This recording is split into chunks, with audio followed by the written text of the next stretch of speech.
박찬민 교수님. 네, 제가 지난주에 이곳에 와서 미사를 처음 드리면서 제 소개를 드리면서 이런 말씀을 드렸습니다. 저는 한국외방선교회 소속 신부로서 올해 파푸아뉴기니아에 갈 준비를 하고 있습니다 라고 말씀을 드렸는데 기억나시는가요? 네. 강론 내용은 기억을 못해도 뭐 그런 안 들어본 좀 생소한 단어가 들리면 한 번씩 기억을 하시더라고요. 감사합니다. 어쨌든 간에 제가 올해 안에 정확히 언제인지 모르겠지만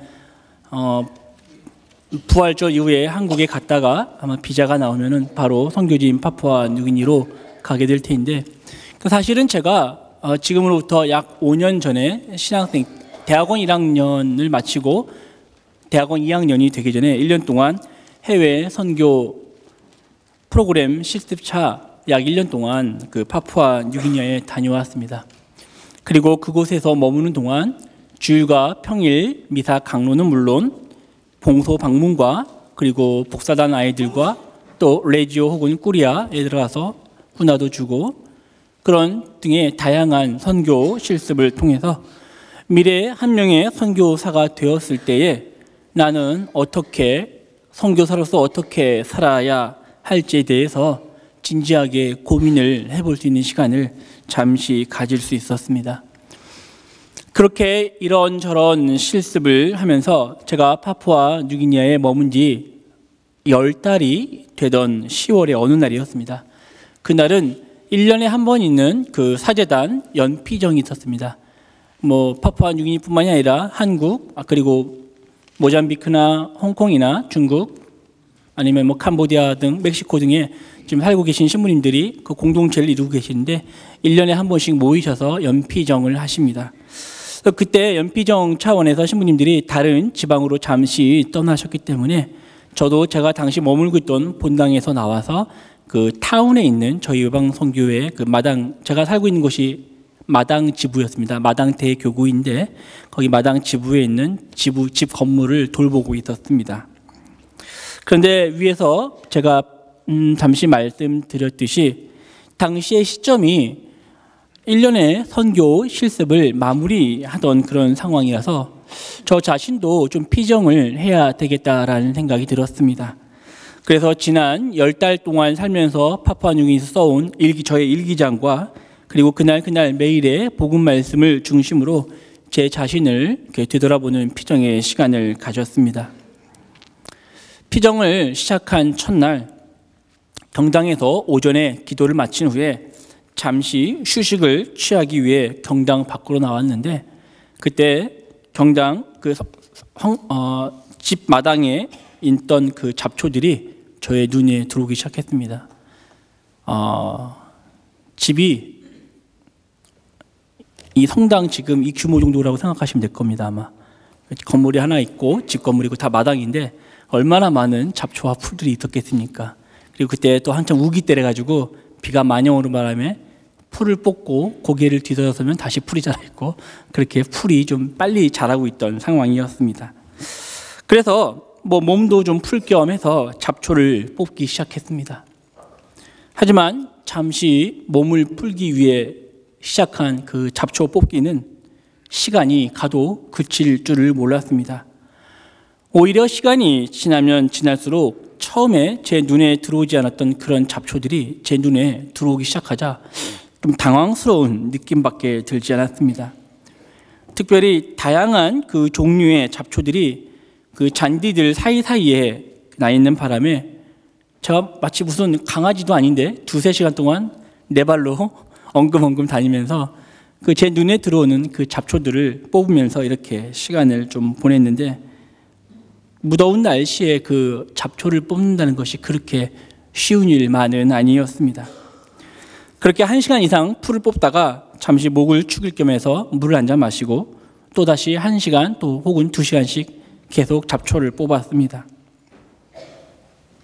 그렇게 잡초를 뽑기 시작한 지 닷새가 지난 어느 날 오후 개인 피정을 마치면서 그동안 제가 뽑았던 그 기도하면서 중간중간에 쉬면서 뽑았던 그 잡초들을 이만큼 한 군데 그 성당 마당 지부 마당 한켠에 이렇게 쌓아놨는데 그 모아놓은 그 잡초들을 불에 태우기 시작했습니다.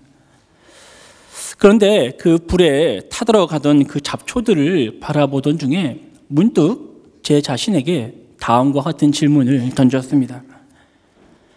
잔디들 사이에 가려져 있던 그 잡초들의 뿌리를 찾기 위해서 허리를 굽혀가며 땀을 흘렸던 것처럼 회개를 함에 있어서 교만을 위장한 겸손과 친절과 시기를 위정한 친절이라는 그 제 마음 안에 있는 잡초들을 뽑아내기 위해서 나는 구체적으로 어떤 노력을 기울여왔고 실제로 내 마음 안에 있는 잡초들을 뽑기 위해서 나는 어떤 노력을 기울였었는가라는 질문을 제 스스로에게 던져보았습니다.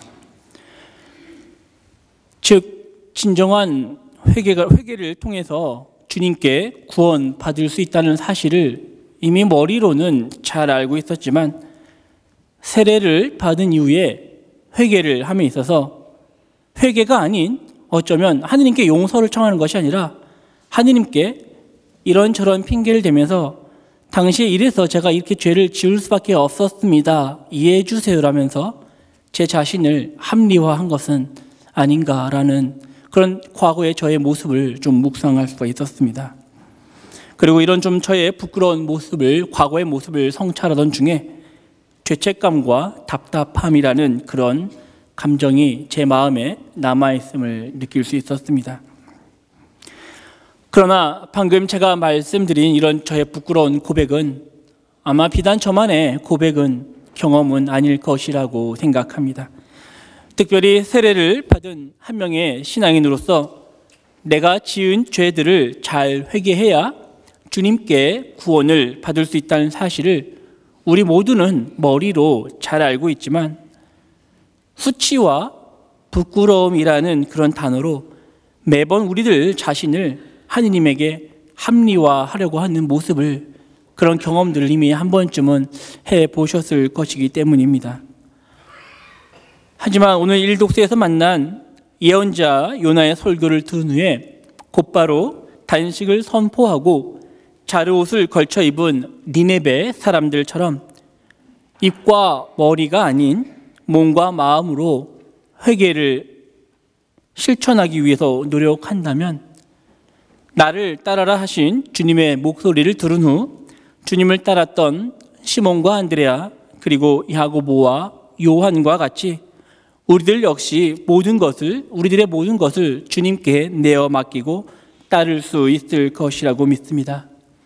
특별히 저희가 서둘러 회개하고 온 마음으로 복음을 받아들여라는 오늘 잘 미사 시작 때 읽었던 본 기도문의 내용과 같이 받아들임, 즉 실천을 동반한 회개가 우리들 삶 안에서 구체적으로 이루어질 때에 우리들 각자의 마음속에 살아계시는, 현존에 계시는 예수님을 만날 수 있으실 것이라고 믿는데, 계속되는 이 미사 중에 지금 나의 마음 구석구석에 숨어있는 그 죄들을 낱낱이 좀 살필 수 있게 필요한 은총을 주님께 달라고 청했으면 좋겠습니다.